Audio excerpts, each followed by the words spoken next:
Everyone, welcome to my channel Desi in Deutschland. मैं हूँ स्वप्ना, मैं जर्मनी में रहती हूँ और मैं यहाँ की lifestyle, jobs, education, food, travel के बारे में वीडियोस बनाती हूँ। तो आप सबका वेलकम है मेरे चैनल पे। आज हम एक बहुत ही इम्पॉर्टेंट टॉपिक के बारे में बात करेंगे। मुझे काफ़ी लोग पूछ रहे हैं कि रिज्यूमे कैसा होना चाहिए अगर हम जर्मनी में जॉब अप्लाई करते हैं तो, और कवर लेटर कैसा होना चाहिए। तो कवर लेटर के बारे में तो मैंने बात कर ली अपने प्रीवियस वीडियो में। अब इस वीडियो में हम बात करेंगे रिज्यूमे के बारे में। तो फिर लेट्स स्टार्ट। दोस्तों, ऐसा नहीं है कि रिज्यूमे आपको बहुत ही ऐसे ज़बरदस्त बनाना पड़ेगा जिससे कि आपको जर्मनी में जॉब लग जाए। आप एक नॉर्मल रिज्यूमे से भी जॉब सर्च कर सकते हो, पर आपके रिज्यूमे में जो इन्फॉर्मेशन है वो बहुत ही प्रिसाइज और बहुत ही टू द पॉइंट होनी चाहिए, जिससे कि आपका रिज्यूमे जल्दी सिलेक्ट हो। कई बार लोग बहुत ऐसी गलती करते हैं, बहुत सारी चीज़ें जो हम अभी आगे बात करेंगे ऐसी डिटेल मेंशन करते हैं रिज्यूमे में, जो कि जस्ट आपका रिज्यूमे बड़ा कर रहा है और अननेसेसरली वो लंबा होता जाता है, 2-3 पेजेस तक चला जाता है, जो कि रिक्वायर्ड नहीं है। तो अब हम बात करेंगे कि क्या ऐसी चीज़ें हैं जो हमें नहीं करनी है और क्या ऐसी चीज़ें जो हम इंक्लूड कर सकते हैं अपने रिज्यूमे में। मैं जब अपनी टेस्टिंग की जॉब सर्च कर रही थी तो मैंने मेरा नॉर्मल रिज्यूमे ही यूज़ किया था और उसमें मैंने बहुत सारी डिटेल्स थी जो कि बहुत ही टू द पॉइंट और बहुत ही कीवर्ड ड्रिवन लिखी थी, जिससे कि मेरे रिज्यूमे जल्दी सिलेक्ट हो जाते थे और मुझे कॉल्स आना स्टार्ट हो जाता था। थोड़ा मुझे प्रॉब्लम हुआ था पहले जब मुझे कॉल्स नहीं आ रहे थे, पर मैंने बहुत पेशेंस रखा। ये आप बहुत लोगों के मुँह से सुनोगे कि पेशेंस रखना पड़ता है और इतने जल्दी कॉल्स नहीं आते हैं। तो वो तो है, वो तो आई थिंक आप इंडिया में भी जॉब सर्च करोगे तो ऐसा ही है। स्टार्टिंग में थोड़ा कॉल्स कम आते हैं, फिर धीरे धीरे स्टार्ट हो जाता है कॉल्स आना। तो सेम चीज़ होती है जर्मनी में जॉब सर्च में भी। तो अब हम बात करेंगे कि एग्जैक्टली रिज्यूमे कैसे होना चाहिए। मैं अगर थोड़ा ब्रीफ इंट्रोडक्शन दूँ अपने बारे में, तो मैं इंडिया में भी जॉब कर चुकी हूँ और मैं यूके में भी जॉब कर चुकी हूँ, यूके मैनचेस्टर एंड लंदन में, और मैं अभी जर्मनी में रह रही हूँ। तो मैंने जो मेरा टोटल एक्सपीरियंस है कि जॉब कैसे सर्च करना है, तो उसमें मैंने यही देखा है कि एक पर्टिकुलर रिज्यूमे का फॉर्मेट होता है। मैं बहुत ही लेम थी नया रिज्यूमे बनाने के लिए, इसलिए मैं पुराना फॉर्मेट ही यूज़ करती थी और उसमें अपने एक्सपीरियंस ऐड करते जाती थी। पर बाद में जब मैंने दूसरे लोगों के रिज्यूमेस देखे जो कि मेरे कंपटीशन में है और उनके रिज्यूमे इतने बेहतरीन, इतने बढ़िया है कि मेरा रिज्यूमे तो कुछ लगता ही नहीं था उनके सामने, तब मुझे रियलाइज़ हुआ कि मैं अगर अपना रिज्यूमे अच्छा बनाऊँ तो शायद मुझे और अच्छे कॉल्स आना स्टार्ट हो। तो ये गलती आप मत करना। आप स्टार्टिंग से ही अपना रिज्यूमे अच्छे से बनाइए ताकि आप बहुत अच्छे से जॉब ले सको और आपको कॉल्स आना स्टार्ट हो जाए। तो दोस्तों, रिज्यूमे अच्छा होना चाहिए और प्रेजेंटेबल होना चाहिए। इस बात के लिए मेरी आँख तब खुली जब मैं खुद रिक्रूटमेंट में आई, जब मैंने लोगों के रिज्यूमे देखे, इतने अट्रैक्टिव, इतने इजी टू रीड, इतनी सारी डिटेल्स इतने शॉर्ट एंड स्वीट तरीके से लिखी हुई, कीवर्ड ड्रिवन। तो मुझे लगा कि यार ये भी एक तरीका है अपने आप को प्रेजेंट करने का, और रिक्रूटर्स को बिल्कुल भी टाइम नहीं लगता उस बंदे की प्रोफाइल पढ़ने में और सिलेक्ट करने में। तो ऐसी प्रोफाइल मुझे भी मेरी चाहिए। तो जब मैंने सब जगह सर्च किया और फॉर्मेट निकाले तो मुझे बहुत फीडबैक मिला बहुत जगह से कि एक यूरोपास रिज्यूमे एक प्लेस है जहाँ पे आप जाके अपना रिज्यूमे बना सकते हो। ये कोई प्रमोशन नहीं है, कुछ नहीं, बस मुझे ऐसा लग रहा है कि क्योंकि वहाँ पे आप फ्री ऑफ कॉस्ट में रिज्यूमे बना सकते हो, तो that place is very good. और आप जाइए वहाँ पे, वो लिंक मैं शेयर करूँगी डिस्क्रिप्शन में। तो दोस्तों, आप ज़रूर से एक बार यूरोपास CV में जाके एक बार अपना रिज्यूमे चेक कर लो। अगर आपको अच्छा लगता है तो प्लीज़ कैरी ऑन, और अगर आप एग्जिस्टिंग रिज्यूमे में ही कंटिन्यू करना चाहते हो तो आप आगे वीडियो देखते रहिए। और वैसे भी आप आगे वीडियो देखते रहिए, मैं कुछ ना कुछ अच्छा ही बताऊंगी। तो आप अगर यूरोपास में जाते हो, आपको 3 फॉर्मेट मिलेंगे रिज्यूमे बनाने के। तो वो 3 फॉर्मेट ऐसे हैं। तो ये 3 फॉर्मेट जो है, इसमें से आप कुछ भी चूज़ कर सकते हो और आप अपनी प्रोफाइल बना सकते हो। मैं तो सजेस्ट करूँगी कि अगर आप अलग अलग टाइप की जॉब प्रोफाइल के लिए आप अगर रिज्यूमे बनाना चाहते हो तो आप तीनों ही फॉर्मेट यूज़ कर सकते हो। अलग अलग 3 रिज्यूमे बना सकते हो, आपका टाइम सेव होगा। और जिस तरीके की आप जॉब ढूंढ रहे हो आप, और जिस तरीके की जॉब प्रोफाइल है आप, वैसे आप वो रिज्यूमे अपलोड करो। तो this is very nice and time saving. तो गाइज, आप जैसे भी रिज्यूमे बनाना चाहते हो आप बना सकते हो। बस मेरे इस वीडियो से आपको थोड़ी एक हेल्प मिल जाएगी कि अभी शॉर्ट एंड स्वीट वे क्या है रिज्यूमे की, और अभी नाउ दिस डेज जहाँ भी लोग जॉब सर्च कर रहे हैं, मेरा पर्सनल एक्सपीरियंस यूके, जर्मनी और इंडिया का है, तो किस तरीके के रिज्यूमे आ रहे हैं और आपका कंपटीशन किस टाइप के लोगों के साथ है। अगर आप एक जॉब ओपनिंग में अप्लाई करते हो तो उसमें सिर्फ आप नहीं कर रहे हो, हज़ारों लोग अप्लाई कर रहे हैं और उसमें आपका रिज्यूमे सिलेक्ट होना चाहिए। तो उस तरीके से अगर आप कंसीडर करो तो मैं थोड़ा आपको गाइड कर सकती हूँ। तो आप अगर देखो तो रिज्यूमे में सबसे पहले हेडर जो होता है उसमें now this days people are putting their photos, their name and their information. तो दोस्तों जो डिटेल्स रहेगी उसमें आप अपना डेट ऑफ बर्थ, अपनी नेशनैलिटी, अपनी प्लेस और अपनी ईमेल आईडी और एड्रेस आप ये डाल सकते हो।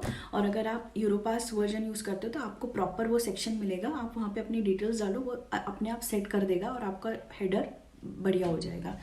तो दोस्तों इस तरीके से आप अपना सेटअप कर सकते हो। ये जब आप सारी डिटेल्स डालोगे तो वो ऐसे दिखेगा, और आप दूसरे फॉर्मेट भी आप यूज़ कर सकते हो which will help you surely.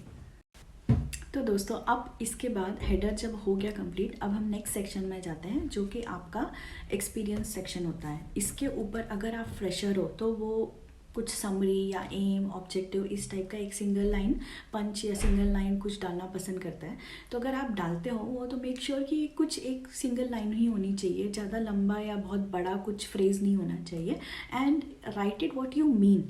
आप जो अगर किसी ने पिक कर लिया तो आप वो डिस्क्राइब कर सको, ऐसा होना चाहिए। ऐसा भी नहीं कि आपने किसी से कॉपी कर लिया और अब आपने वो पढ़ा भी नहीं, आपने बस कॉपी कर लिया। और now if somebody asking you, क्योंकि फ्रेशर्स लोगों से आदमी रैंडम क्वेश्चन भी पूछ सकता है, कुछ भी पूछ सकता है, क्योंकि फ्रेशर आदमी के पास तो पूरा ही ओपन बुक होती है।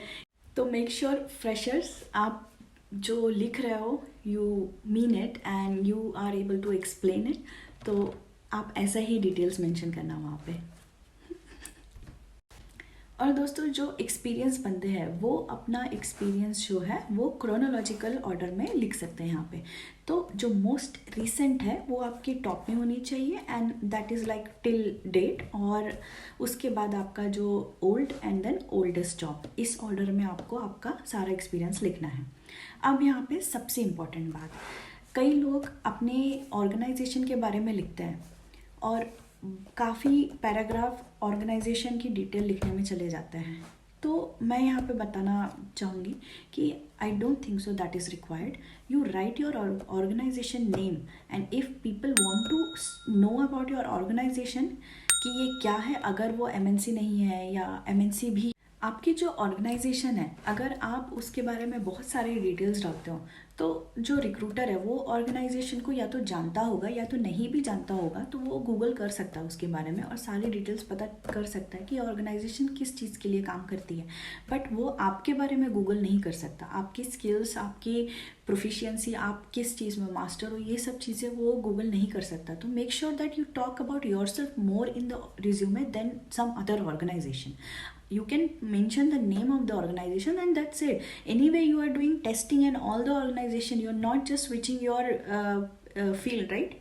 So guys, in the work experience column, precisely we can start with your timing, your date when you started. If it is keep current, then till date, and your country where you're working, your city, your position and your company name. So this is header for the work experience, and then in the details, you can isolate it in some part. I would like to isolate it in few headings like roles and responsibility. So anyway, I'm doing testing in all the companies and all the organization, but what different thing I have done in the organization that I would like to mention here.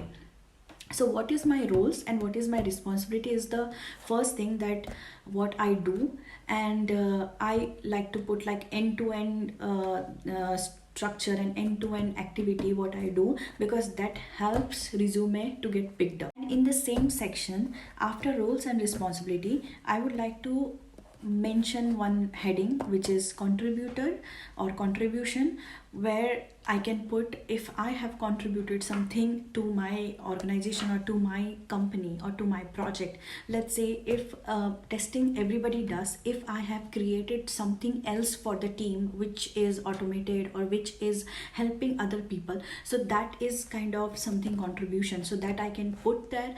Or if I have created or set up some environment or some place where which was not there before. Let's say if I have created automation framework, or if I have set up total testing process for the organization, so that can go into the contribution.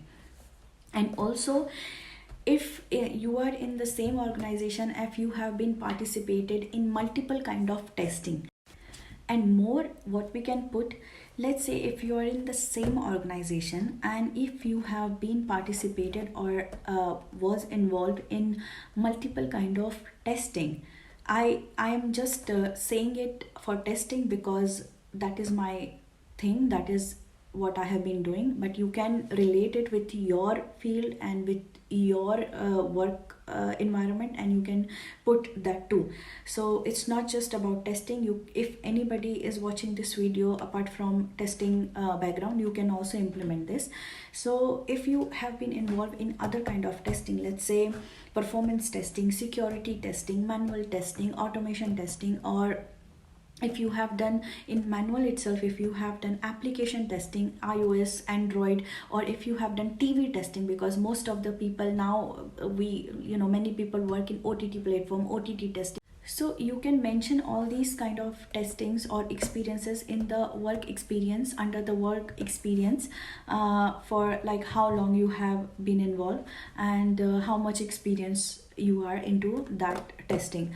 So guys, please, I want to say, don't get me wrong. I am not talking about UAT testing or acceptance or regression. That is different. I'm talking about testing things like performance is completely, if you see, there will be different role for performance testing, there will be different role for security testing. Don't include that in something like don't add like, okay, I've done regression testing as well. That you can mention in the points in work experience, because that is the part of your work testing cycle. You will do regression, but performance and security is something else. Not everybody does it. So if you have done it, mention it separately that you know it. Or maybe accessibility testing, not everyone does it. So in case if you have done it, highlight it and show it like in a different line or different headline in your work experience. So this is how you will keep copying your work experience based on your oldest till last experience. And after, when you are done with your work experience, next it comes to your degree certificate. So that should not take like very long space. In short space you can say what degree you have taken and how much educated you are. And after this field you can take a language, like how much proficient you are in many languages. And after that, if you are if you want to mention your award and recognition or your achievements, you can take a small section for that. You need not to put like so many, because everyone does good job. And if you have been working in Indian organization, I know that there is a culture of quarterly recognition, and you will receive many awards and certificates. So you can say that I have been awarded multiple times, but don't mention each and every, like in this quarter, not required. It looks like you are bragging about yourself and you're bragging about your skills. Not required. If you are awarded, if you know things, then it will just come out from your experience and knowledge when people will interview you. So you don't have to like type many things. If you have 10 years of experience, I know that in 10 years experience you have been awarded multiple times. You don't have to mention each and everything. So if you can understand what I trying to say, you can mention briefly, like if you have been awarded or if you have done something extra.